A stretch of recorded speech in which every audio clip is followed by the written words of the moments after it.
Keir Starmer is a centrist TERF. Did you know this? Brand new information. Yeah. No, it's been hilarious and a long-running problem that Keir Starmer has, which is he's running into the question of what is a woman? Oh, I love how that's their priorities. We were saying this like over the last few days, actually over the last few months, Boris Johnson keeps going down. Yeah. And instead of kicking him, Keir Starmer keeps missing open goals. Literally just went through a crisis of no confidence with Boris. And Starmer, 10 minutes later, opened his mouth talking about penises again.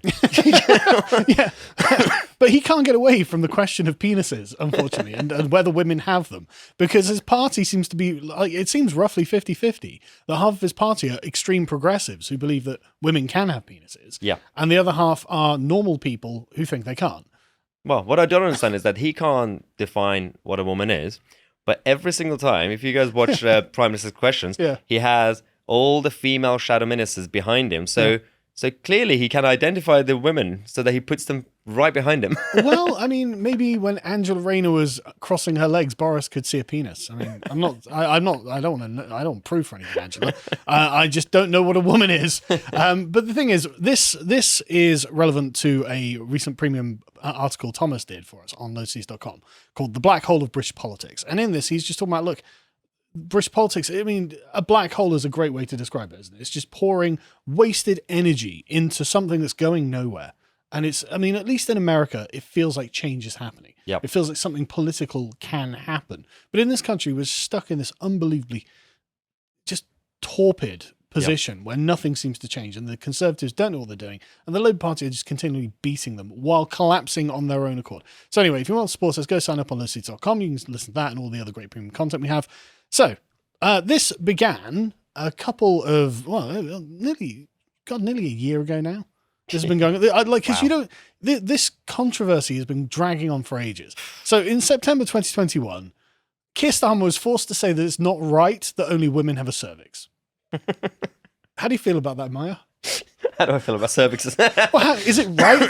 Is it right to say that women have a cervix? Well, to be fair, it's coming from a guy who doesn't have balls to actually be a leader, so I'm not really sure. Maybe he's right. This is, of course, Rosie Duffield got bullied within her own party for saying, look, only women have a cervix. The trans rights activists in the Labour Party flipped out about that because this is essentially heresy. And Keir Starmer was sat on the horns of a dilemma where he's like, well, I don't want to alienate the radicals in my party who essentially I have to agree with or I'm not a progressive, but I also want to be tethered to the reality of voting in the United Kingdom and, you know, being a human being. Yep. And so he tried to plead propriety here. He was like, well, it's not right to say. It's like, yeah, but it is true. Yeah. It is true. This is that not good enough, Keir? No. It's improper. And it is amazing. He was like, we need to have a mature, respectful debate about trans rights. We need to bear in mind that the trans community are among the most marginalized and abused communities. Whatever we've got to on the law, we need to go further. It's like, okay, but what does going further mean? Yeah. Going further means accepting that some women have penises. Yeah. Some men have cervixes. Yeah, it's funny. They think that they are, with these old cultural issues, they think they are fighting against some invisible right-wing people, like the BLM movement, same thing. Yeah. But in reality, they're fighting among themselves. It's an internal battle on the left. Yeah. Like, you know, you're not actually fighting some invisible fascist when it comes to like BLM or like cervixes. You're still fighting against yourselves. Yeah. Like you're, again, Duffield is a good example.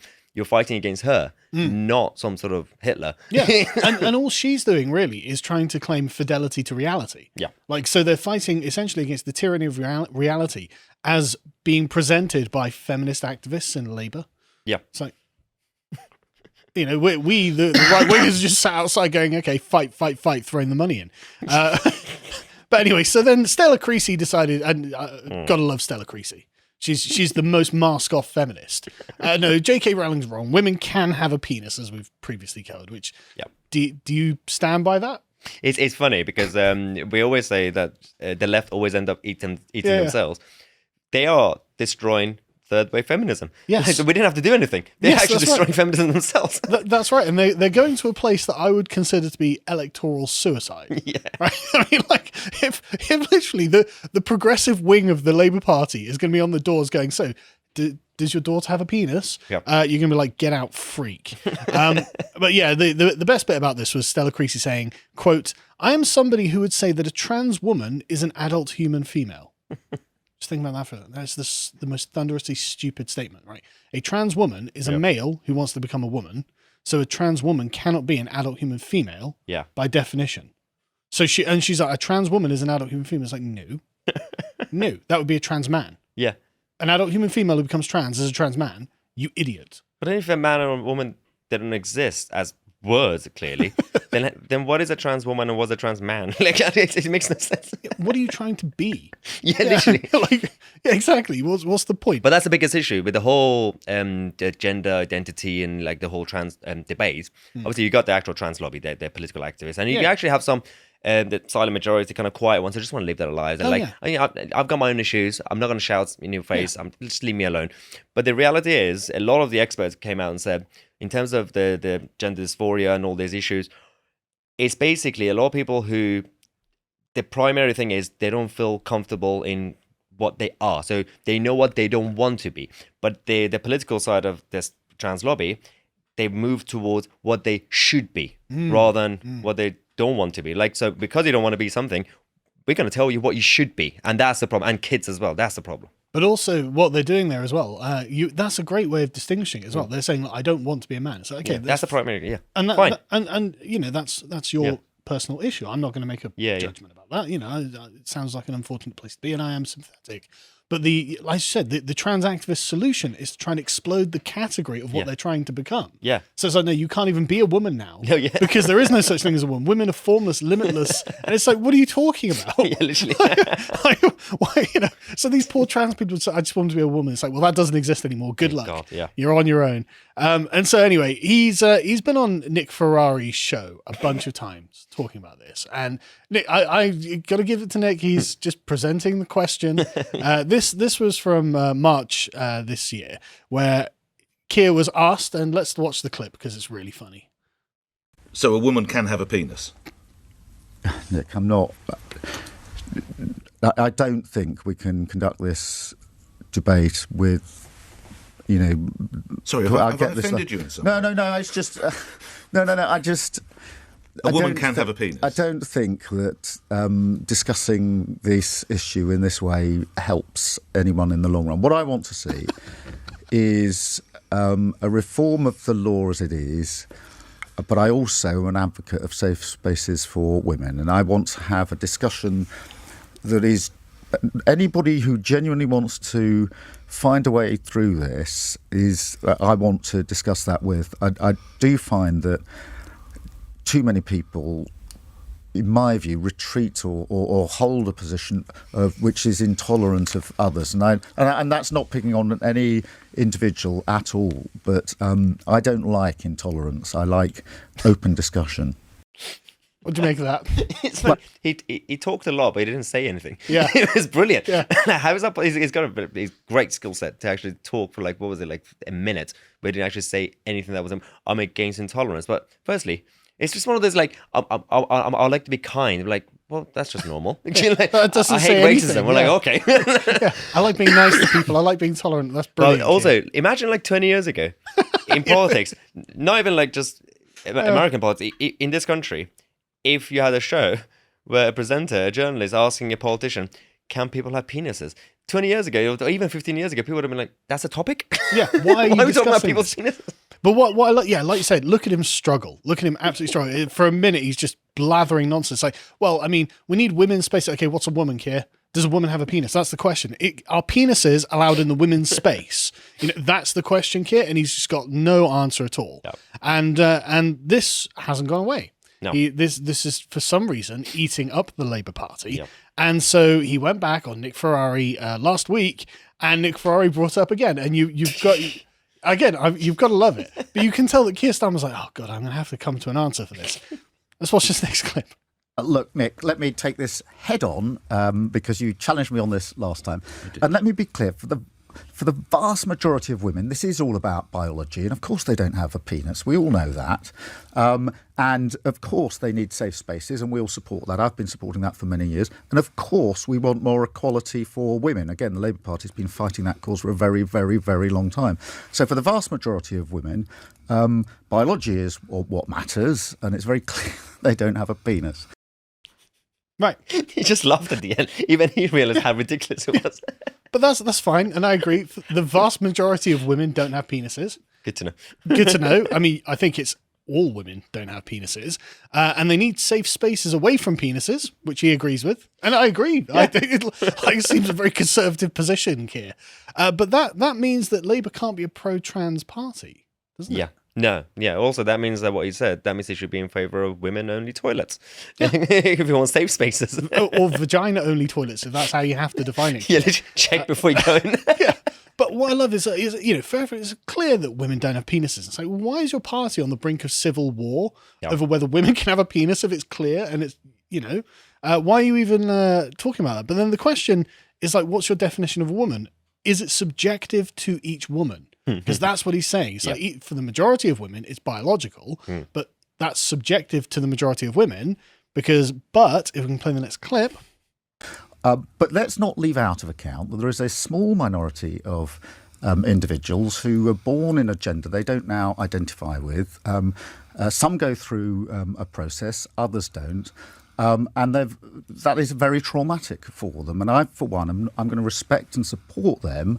And I think that's actually when most people step back from this. They think, well, that's a fair assessment, Keir. 99.9% probably of women, it's all biology. We must support them. Safe spaces, more women's equality. But let's not pretend or disparage or fail to support a small group of people who actually struggle with their gender identity.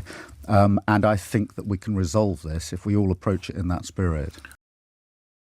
What's the resolution then?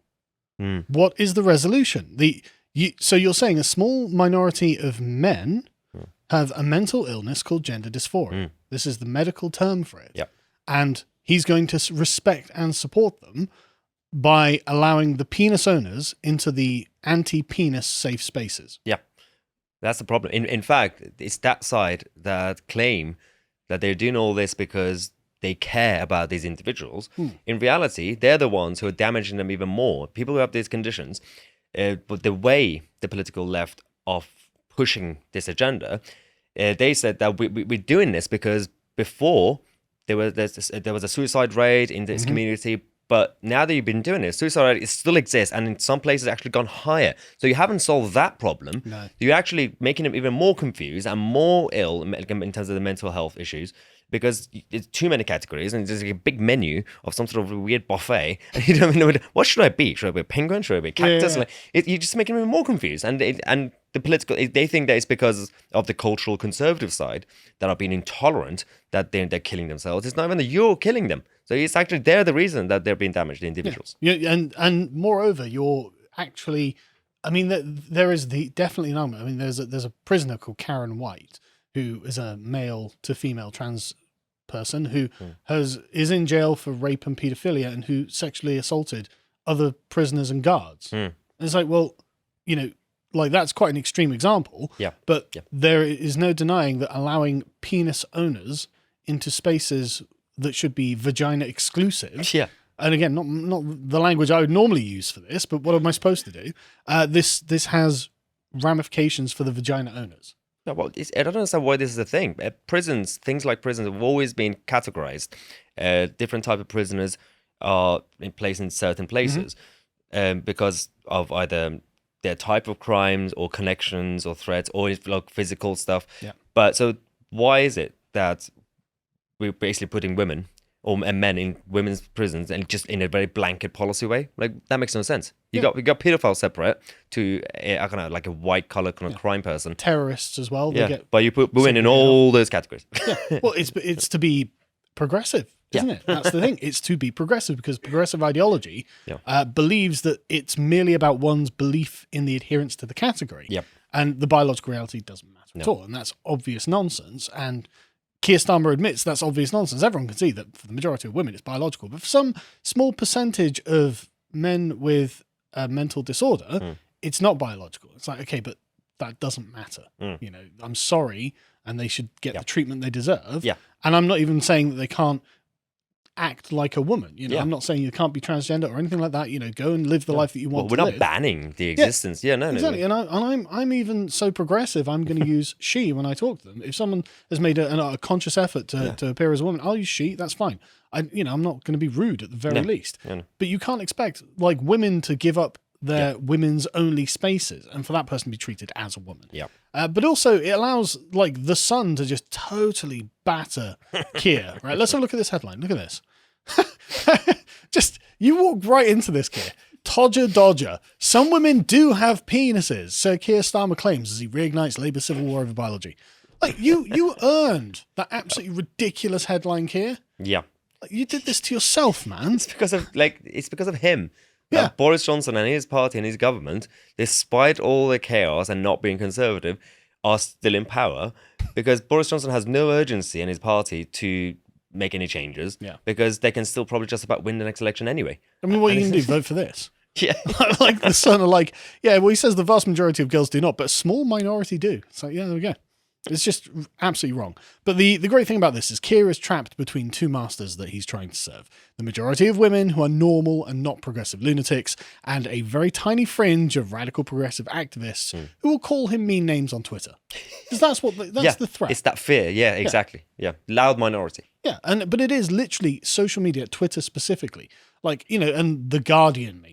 As if anyone cares about that. But think about it, this is, for Keir Starmer to say, look, women don't have penises. I don't know why we're bringing this up. Let's talk about social inequality or housing problem, whatever. That, that would be a very easy thing for him to do. And what would it lose him the support of?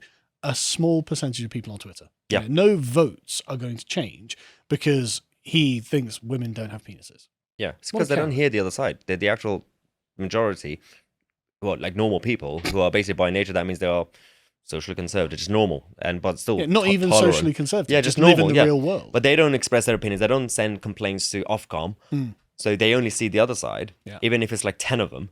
So they just assume, well, let's just not, make them angry. Yeah, and Twitter allows the concentration of these radical activists, and internationally as well. Yeah. So they get access to a much larger pool of radical activists who represent literally less than 1% of the voting base in this country. So it's just like, what are you doing? Thank you for watching. If you enjoyed that segment from the podcast of the Lotus Eaters, you can become a member and find all of our premium content on lotuseaters.com, including the latest Critical Base Theory number 10, The Problem with the Reified Right, done by Thomas Dowling. And if you're interested in finding Tom on social media, you can follow him on Getter at Thomas W. Dowling. Thank you and goodbye.